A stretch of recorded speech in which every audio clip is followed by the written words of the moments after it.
Hello everyone, my name is Aishwarya Mishra. Welcome back to my YouTube channel. तो हमने कल topic start किया था हमारे प्रीवियस वीडियो में एमआरआई सीक्वेंसेस। एमआरआई सीक्वेंसेस हमने देख लिए थे कि कैसे कैसे प्रोवाइडेड होते हैं पल्स सीक्वेंस से और पल्स फील्ड ग्रेडियंट से। ठीक है, तो पल्स सीक्वेंस से यानी जो स्पिन इको एमआरआई सीक्वेंस होते हैं वो हम देख चुके थे कि स्पिन्स में चेंज के कारण जो इको हो रही है और उसके कारण जो सीक्वेंस हो रहे हैं हम उसे स्पिन इको सीक्वेंस कह रहे थे। अब हमारे पास नेक्स्ट आता है ग्रेडियंट के कारण, ग्रेडियंट फील्ड में चेंज के कारण हम कौन से सीक्वेंसेस ले सकते हैं, तो हम उन्हें बोलते हैं gradient echo, the second type of MRI sequences. So next है हमारा ग्रेडियंट इको। इसमें देखिए, in this sequence gradient magnetic field is used instead of 180 degree RF pulse to induce an echo. हमने कल देखा था स्पिन इको में क्या हो रहा था कि जो पहले 90 डिग्री आरएफ पल्स यूज़ हो रही थी उसके बाद में उसको 180 डिग्री आरएफ पल्स दी थी, ताकि जैसा हमें पहले सिग्नल मिल रहा था उसके सेम हमें दूसरा सिग्नल मिले और इको मिले और इसके कारण हमें सीक्वेंस मिले। ठीक है, अब हमने क्या करा कि 180 डिग्री आरएफ पल्स के बजाय instead of 180 degree RF pulse हमने ग्रेडियंट मैग्नेटिक फील्ड यूज़ किया है टू प्रोड्यूस एन इको को बनाने के लिए। अब इसमें क्या किया है, utilization of gradient fields to generate transverse magnetization, कि जैसा कि पहले वाले में था कि उसमें हमें आरएफ पल्स देनी पड़ रही थी ट्रांसवर्स मैग्नेटाइजेशन को जनरेट करने के लिए। अब हमने क्या किया है, ग्रेडियंट फील्ड्स यूज़ किए हैं। दूसरा, flip angles of less than 90 degree, and this is the pillar of gradient echo, कि इसमें जो फ्लिप एंगल है वो 90 डिग्री से कम है। हमने हमारे रिलैक्सेशन वाले वीडियोज़ में देखा था, रेजोनेंस वाले वीडियोज़ में, कि जो प्रोटॉन्स होते हैं वो फ्लिप, उनको जब हम 90 डिग्री एंगल देते हैं, 90 डिग्री पे हम जब उनको रेडियो फ्रिक्वेंसी पल्स देते हैं तो वो फ्लिप कर जाते हैं ट्रांसवर्स मैग्नेटाइजेशन में, कि जो वो पहले लॉन्गिट्यूडल मैग्नेटाइजेशन में थे वो फ्लिप एंगल या 90 डिग्री के द्वारा ट्रांसवर्स मैग्नेटाइजेशन में कन्वर्ट हो जाते हैं। जैसा कि हमने पहले देखा था कि सारे प्रोटॉन्स इस तरीके से थे ट्रांसवर्स मैग्नेटाइजेशन में। जब हमने इनको एक आरएफ पल्स दी 90 डिग्री की, ठीक है, तो ये 90 डिग्री फ्लिप कर गए यहाँ पर। ठीक है, ये 90 डिग्री फ्लिप कर गए थे, ट्रांसवर्स मैग्नेटाइजेशन में कन्वर्ट हो गए थे। ठीक है, ये एम जेड था and this was M X Y. तो इस एंगल को हमने कहा था फ्लिप एंगल। ठीक है, और उस वक्त हमें कहा गया था कि जो नॉर्मली जो फ्लिप एंगल यूज़ होता है वो 90 डिग्री ही यूज़ होता है। बट इसके अंदर जब हम ग्रेडियंट इको यूज़ करते हैं, GRE ग्रेडियंट इको का शॉर्ट फॉर्म होता है, जब हम इसको यूज़ करते हैं तो ये फ्लिप एंगल जो होता है हम कम रखते हैं, 90 से कम। ठीक है, तो इसमें सबसे इसका जो मेन पिलर है ग्रेडियंट इको का वो यही है। हम इसको आगे देखेंगे कि कैसे सक्सेसफुल होता है। Frequency encoding gradient is mainly used in it. अब इसमें जो फ्रीक्वेंसी इनकोडिंग ग्रेडियंट होता है, हमने देखा था कि ग्रेडियंट भी 3 टाइप्स का होता है, slice encoding, phase encoding and frequency encoding. तो इसमें हम कौन सा यूज़ कर रहे हैं, frequency encoding gradient. This sequences are faster than spin echo sequence. अभी कैसे फास्ट है वो हम आपको बताते हैं कि इसमें देखिए कि दो हम सिचुएशन लेते हैं, फर्स्ट एंड सेकंड, कि एक ये है, सबसे पहले 2 एक्सिस है। ठीक है, ये इसमें यहाँ अभी तक ये एम जेड है, सेम सिचुएशन यहाँ पर भी है, यहाँ पे ये एम जेड है। ठीक है, एम जेड मतलब लॉन्गिट्यूडल मैग्नेटाइजेशन है अभी तक फुल। अब हमने इसको दिया फ्लिप एंगल दिया, यानी कुछ रेजोनेंस के कारण इसमें फ्लिप आएगा, तो फ्लिप एंगल हमने दिया इसको 90 डिग्री, इसको दे रहे हैं हम 90 डिग्री और इसको दे रहे हैं हम लोग 45 डिग्री एज अ रेफरेंस। ठीक है, ये हमने सपोज किया है। ठीक है, तो अब इसमें क्या हो रहा है कि जो लॉन्गिट्यूडल मैग्नेटाइजेशन होगा 90 डिग्री आती है वो सीधा ट्रांसवर्स मैग्नेटाइजेशन में कन्वर्ट हो चुका है। लेकिन अब इसमें क्या होगा कि यहाँ पर जो एम जेड है वो सिर्फ यहाँ तक 90 डिग्री 45 डिग्री तक पहुँचा है। ठीक है, तो अब हम जब यहाँ पे हमने आरएफ पल्स दे दिया है, फ्लिप एंगल आ चुका है, बट अब उसके बाद में हम लोग क्या करते हैं, रिलैक्सेशन करते हैं। रिलैक्सेशन प्रोसेस मतलब जो आरएफ पल्स दी है उसको वापस से विड्रॉन कर लेते हैं। जैसे हमने विड्रॉन करी, मान लो उसमें पूरा टोटल टाइम लगता है T/2 पर, ये वाला जो है 90 डिग्री वाला वो अभी तक सिर्फ यहाँ तक पहुँचेगा, T/2 है, यानी पूरा T लगता है उसको पूरा रिलैक्स होने में, पूरा MZ तक आने में। लेकिन T/2 में इसका जो प्रोसेस होगा वो होगा 45 डिग्री तक पहुँचेगा। बट जब हमने जो 45 डिग्री दी थी वो इस T/2 टाइम में पूरा लॉन्गिट्यूडल मैग्नेटाइजेशन में कन्वर्ट हो जाएगा। ठीक है, तो अपने को ये देखने को मिल रहा है कि इसमें जो आज से इसका और फिर लगभग इसके हाफ T के बाद में, T/2 के बाद में जो ये होगा वो ये पूरा कन्वर्ट हो जाएगा मैग्नेटाइजेशन में, और ये अभी भी रेडी है कि आप इसको दोबारा अगर और टाइम देंगे तो ये दोबारा 45 डिग्री इधर आ जाएगा। ठीक है, वापस से ये फ्लिप कर सकता है। तो इसमें डिफरेंस क्या है, इसमें हमें यही देखने को मिल रहा है कि जितना हमें नॉर्मल में 90 डिग्री आरएफ पल्स में टाइम लग रहा था उसको वापस से लॉन्गिट्यूडनल मैग्नेटाइजेशन को रिकवर करने में, इसमें उसका आधा टाइम लगता है 45 डिग्री में, यानी उससे बहुत कम टाइम। तो ये ग्रेडियंट इको का सबसे मेन चीज़ यही है कि जब तक इसका पूरा नॉर्मल 90 डिग्री आरएफ पल्स का जब तक पूरा टाइम होता है रिलैक्सेशन का, तब तक ये दूसरा फ्लिप मार लेता है, यानी एक बार पूरी इको हो चुकी है। अब इसमें देखो ये एक बार ये सिग्नल आ गया, एक बार वापस ये सिग्नल आ गया, तो इसमें तब तक पूरी एक इको आ चुकी है। तो ये हुआ हमारा जो फ्लिप एंगल को जो रिड्यूस करने का ये कारण था कि जब तक पूरा इसमें जो रिलैक्सेशन टाइम में पूरा टाइम लगता है एक नॉर्मल 90 डिग्री आरएफ पल्स में, अगर हमने उसको कम कर दिया फ्लिप एंगल को, तो हमें एक इको मिल सकती है ग्रेडियंट पे, फ्रीक्वेंसी इनकोडिंग पे, ठीक है। और इसी कारण ही हमने जो कहा है कि ये स्पिन इको सीक्वेंस से फास्टर है, इसीलिए फास्टर है क्योंकि इसको इसमें पूरा 90 डिग्री आरएफ पल्स करना पड़ रहा है, उसके बाद में इसको 180 डिग्री आरएफ पल्स भी दिया जाता है, जबकि इसमें इसका दूसरी बार भी इसका सिग्नल मिल जाता है, यानी दूसरी बार इको हो सकता है इसमें। तो इसलिए ये जो स्पिन इको सीक्वेंस है उससे काफ़ी फास्टर होता है ग्रेडियंट इको सीक्वेंस। नेक्स्ट जो आता है ग्रेडियंट इको सीक्वेंस का जो टाइप है वो आता है steady state free precision imaging sequence, ठीक है, SSFP इमेजिंग सीक्वेंस भी इसको बोल सकते हैं। अब इसमें क्या होता है, it is a MRI sequence which uses steady states of magnetization. अब इसमें जो मैग्नेटाइजेशन हम यूज़ कर रहे हैं वो स्टेडी स्टेट्स में यानी कॉन्स्टेंट है, ठीक है, ज़्यादा वेरिएबल नहीं है। In general, SSFP MRI sequence are based on a gradient echo MRI sequence with a short repetition time। अब इसमें जो मेन काम जो हो रहा है कि इसमें जो TR है, जो रिपीटिशन टाइम होता है एक RF पल्स से दूसरे RF पल्स में जाने के लिए, वो इसमें बहुत ज़्यादा शॉर्ट है। It is also called flash MRI technique, इसलिए इसको फ्लैश MRI टेक्निक भी कहते हैं कि जब रिपीटेशन टाइम शॉर्ट है यानी दूसरी बार में RF पल्स अपन उसको दे सकते हैं, तो इसे हम फ्लैश MRI टेक्निक भी कह सकते हैं। SSFP is beneficial as a localiser sequence, ठीक है, ये लोकलाइजर सीक्वेंस की तरह यूज़ किया जाता है, मतलब कि किसी भी लीजन की या ट्यूमर की कोई भी पार्ट की को लोकलाइजेशन करने के लिए, कि उसकी लोकेशन पता करने के लिए हम इसको यूज़ करते हैं। This sequence is also named is FFE fast field echo and FISP fast imaging with steady state precision in many commercials. कि अब जो बहुत सारे कमर्शियल्स होते हैं जैसे कि फिलिप्स में जो होता है वो FFE आपको शो होगा, जब आप कंसोल में देखेंगे तो आपको कोई भी नाम SSFP से नहीं दिखेगा, वो लोग इसको FFE रिकमेंड करते हैं। और कोई दूसरी कंपनी मान लो सीमेंस या GE अगर हम देखें तो उसमें FISP हम यूज़ करते हैं, ठीक है।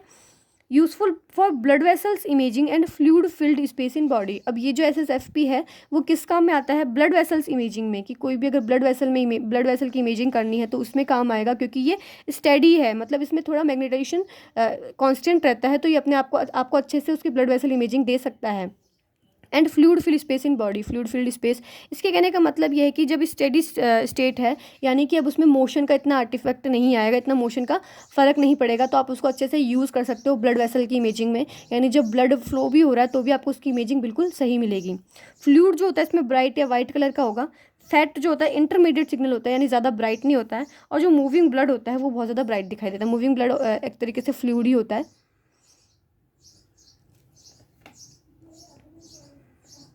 अब अगर हम इसकी एक इमेजिंग देखते हैं SSFP इमेजिंग की, अगर हम सीक्वेंस की इमेजिंग देखें तो मैंने जैसा कि आपको बताया था कि जो फ्लूइड है वो बहुत ज़्यादा ब्राइट होगा, तो इसमें देखिए अब जो फ्लूइड है वो बहुत ज़्यादा ब्राइट है। इवन T2 इमेजिंग जो हमने देखी थी पिछले वीडियो में उससे भी काफ़ी ज़्यादा ब्राइट है। और जो फैट है वो इंटरमीडिएट था, ना तो वो ज़्यादा ब्राइट था ना ज़्यादा डार्क था, तो आप देख सकते हैं कि इसमें जो है वो ग्रे कलर का, लगभग ग्रे कलर का दिखाई दे रहा है आपको, ठीक है। तो ये और जो फैट है वो भी इंटरमीडिएट है, सॉरी जो मूविंग ब्लड होता है वो भी ब्राइट होता है, तो ये जो आसपास जो ब्लड वेसल्स होती हैं वो भी ब्राइट दिखाई देती है। तो ये होता है SSFP इमेजिंग। इसमें क्या हो रहा है कि आपको जो फ्लूइड है, मेन चीज़ आपको यही याद रखनी कि जो इसमें फ्लूइड जो होता है वो बहुत ज़्यादा ब्राइट कलर का दिखाई देता है, इसलिए इसको ब्लड वेसल इमेजिंग में या फिर फ्लूइड फील्ड स्पेस की इमेजिंग में काम में लेते हैं SSFP टेक्निक को।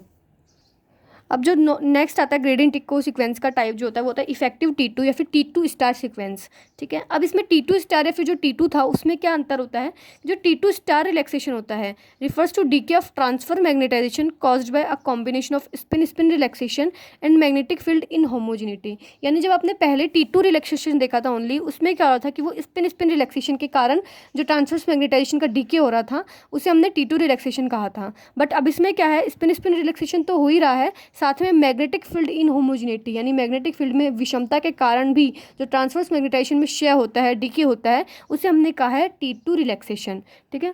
It is only seen with gradient echo imaging, ये ओनली ग्रेडियंट इको इमेजिंग में दिखेगा, because transverse magnetisation caused by magnetic field inhomogeneities is eliminated by the 180 degree pulse at spin echo imaging. कि जब ये only gradient echo imaging में क्यों दिखेगा, क्योंकि जो इन होमोजिनिटीज़ के कारण जो ट्रांसवर्स मैग्नेटाइजेशन कम हो रहा था वो अगर स्पिन इको इमेजिंग में देखें तो वो एलिमिनेट हो जाती है इन होमोजिनिटीज़। क्यों? क्योंकि हमने 180 डिग्री पल्स देते हैं तो वो जो मैग्नेटिक फील्ड इन होमोजिनिटीज़ होती है वो होमोजिनिटीज़ में यानी विषमता जो होती है वो समता में कन्वर्ट हो जाती है। तो T2 स्टार सीक्वेंस या फिर इफेक्टिव T2 वो हमें उसमें नहीं दिख पाता है, इसलिए ओनली ग्रेडियंट इको इमेजिंग में ही दिखता है।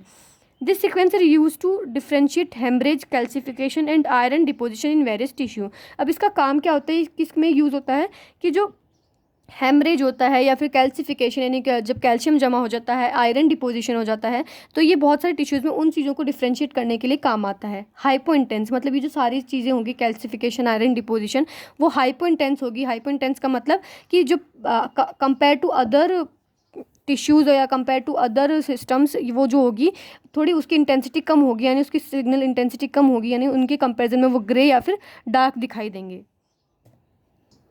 अब देखो जैसे कि ये जो T2 स्टार सीक्वेंस है, अब इसमें जो आपको एरोज दिख रहे हैं, ये जो ब्लैक लाइंस दिख रही हैं, डार्क लाइंस जो दिख रही हैं, इसमें ये बता रहा है कि इसमें जो है आयरन डिपोजिशन हो रखा है, इन जगहों पे आयरन डिपोजिशन है। तो ये जो डार्क लाइंस होती हैं, यानी कोई भी आयरन डिपोजिशन, कैल्सिफिकेशन जो भी होगा वो हमें डार्क लाइंस में या फिर डार्क चीज़ों में दिखेगा, यानी उसकी जो इंटेंसिटी होगी वो और कंपेरेटिव टू अदर टिश्यूज़ उसकी जो इंटेंसिटी होगी, सिग्नल इंटेंसिटी वो लो होगी, तो उसका जो सिग्नल होगा वो डार्क हमको मिलेगा। तो इससे हम डिफ्रेंशिएट कर सकते हैं, इससे हमें पता चल रहा है, इसको डायग्नोस कर पा रहे हैं हम लोग कि यहाँ पे कुछ ना कुछ या तो आयरन डिपोजिशन है या फिर कोई और कैल्सिफिकेशन, हेमरेज जैसी कंडीशन है। तो हमें इसलिए T2 स्टार सीक्वेंस हम इसलिए यूज़ लेते हैं। तो पल्स सीक्वेंसेस में हमारा ग्रेडियंट को भी कन्वर्ट कंप्लीट होता है। अब जो नेक्स्ट जो आता है उसका टाइप वो होता है इन्वर्जन रिकवरी। सबसे पहला था स्पिन इको, वो हम देख चुके थे कल के वीडियो में, और आज हमने ग्रेडियंट को देखा है। अब आता है इन्वर्जन रिकवरी। इसमें क्या होता है, basically an inversion recovery pulse sequence is a spin echo pulse sequence preceded by 180 degree RF pulse. कि बेसिकली ये स्पिन इको सीक्वेंस की तरह ही होता है, बट इसमें जो स्टार्टिंग है वो 180 डिग्री RF पल्स से होती है। जैसा कि हमने स्पिन इको में देखा था कि पहले 90 डिग्री RF पल्स देते हैं अपन, उसको 90 डिग्री देते हैं, देन उसके बाद में उसको 180 डिग्री देते हैं, ठीक है। और फिर उसके बाद में उसको हो सकता है 180 डिग्री और भी दें, जो फास्ट स्पिन इको सीक्वेंस होते हैं उसमें और भी देते हैं। बट इसमें क्या हो रहा है, जो प्रीसीडेड हो रहा है यानी ये जो स्टार्ट हो रहा है वो 180 डिग्री RF पल्स से हो रहा है। ये तो था स्पिन इको। अब हमारा जो इन्वर्जन रिकवरी है, इसमें क्या हो रहा है कि आपने पहले इसको 180 डिग्री दी है, उसके बाद में 90 डिग्री एंड देन 180 डिग्री, ठीक है। तो इस सीक्वेंस को जो बोलते हैं उसे बोलते हैं इन्वर्जन रिकवरी सीक्वेंस। इन्वर्जन का मतलब उल्टा हो चुका है स्पिन इको से। It uses 180 degree RF pulse, सबसे पहले 180 degree RF pulse followed by 90 degree RF pulse and 180 degree RF pulse respectively, ठीक है। The time between first 180 degree RF pulse and 90 degree RF pulse is called time of inversion. यानी इस pulse के बीच में और इस पल्स के बीच का जो टाइम होता है इसे हमने बोल दिया है TI, टाइम ऑफ इन्वर्जन। अब इसका जो टाइप आते हैं इन्वर्जन रिकवरी के, फर्स्ट सीक्वेंस आता है स्टिर सीक्वेंस या फिर short tau inversion recovery sequence, ठीक है। In this sequence time of inversion TI is very short. जो TI था यानी 180 डिग्री RF पल्स और 90 डिग्री RF पल्स के जो बीच का जो टाइम था TI, वो इसके अंदर बहुत कम है। The fat signal is zero. अब इसके अंदर जो फैट सिग्नल होता है वो जीरो होता है। दस the fat is fully suppressed in this sequence. जो फैट है फुली सप्रेस्ड हो जाती है इसके अंदर, यानी जो फैट होगी वो बिल्कुल डार्क दिखेगी, ब्लैक दिखेगी, और जो फ्लूइड्स होते हैं वो बहुत ज़्यादा ब्राइट और वाइट कलर के दिखाई देते हैं। It is useful for anterior neck, orbits and face imaging, any musculoskeletal imaging और एक्सट्रीमिटी इमेजिंग। मतलब ये कहाँ यूज़ हो रहा है, जहाँ पर हमें पता है कि फैट ज़्यादा है और उसके कारण हमें कोई और सीक्वेंस मतलब और चीज़ों का डायग्नोस नहीं हो पा रहा है और चीज़ों की अच्छे से इमेजिंग नहीं मिल पा रही है, तो हम उसमें स्टिर सीक्वेंस यूज़ करते हैं ताकि फैट जो होते हैं वो सप्रेस हो जाती हैं, और बाकी अगर फ्लूइड भरा हुआ है यहाँ पे वहाँ पे कोई चीज़, तो हमें वो ब्राइट कलर की दिखाई देती है। अब देखो जैसे कि सर्वाइकल वर्टिब्रा, ये वर्टिब्रा का है, ठीक है। अब इसके अंदर क्या है, ये स्पाइनल कॉर्ड है। अब यहाँ पे जो बहुत ज़्यादा फैट होती है स्पाइन के पास में, तो उसके कारण क्या होता है कि हमें ये दिखता नहीं है प्लेक्सिस जो होता है स्पाइनल कॉर्ड का, और इसके अंदर से जो CSF निकल रहा है वो हमें अच्छी तरीके से डायग्नोस नहीं होता है। तो हम इसके लिए क्या करते हैं, स्टिर सीक्वेंस यूज़ करते हैं।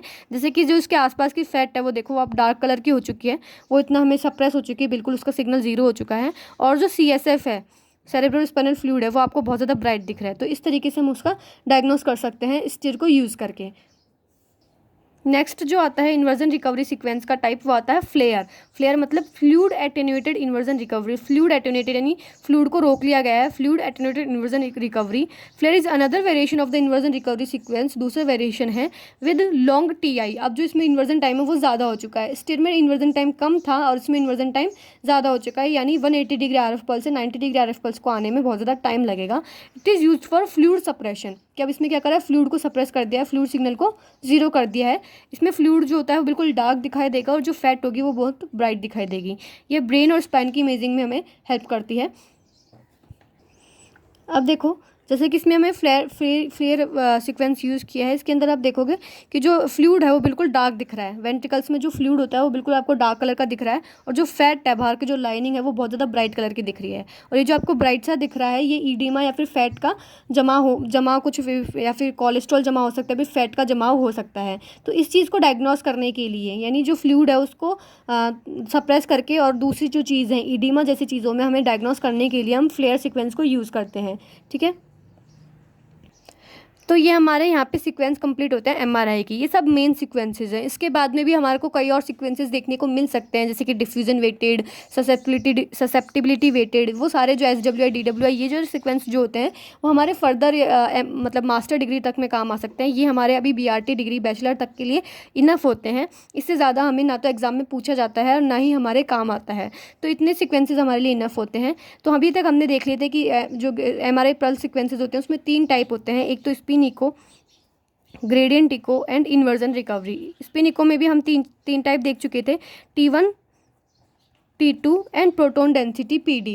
और जो GRE है उसमें हमने 2 देख चुके हैं, SSFP यानी स्टेडी स्टेट फ्री प्रिसीजन, और दूसरा जो था वो था T2 स्टार। और इन्वर्जन रिकवरी में हमने 2 देखे हैं, स्टिर जिसके अंदर फैट डिप्रेस हो रही है, और फ्लेयर जिसके अंदर फ्लूइड सप्रेस हो रहा है। तो यहाँ पे कंप्लीट होते हैं हमारे MRI सीक्वेंसेस।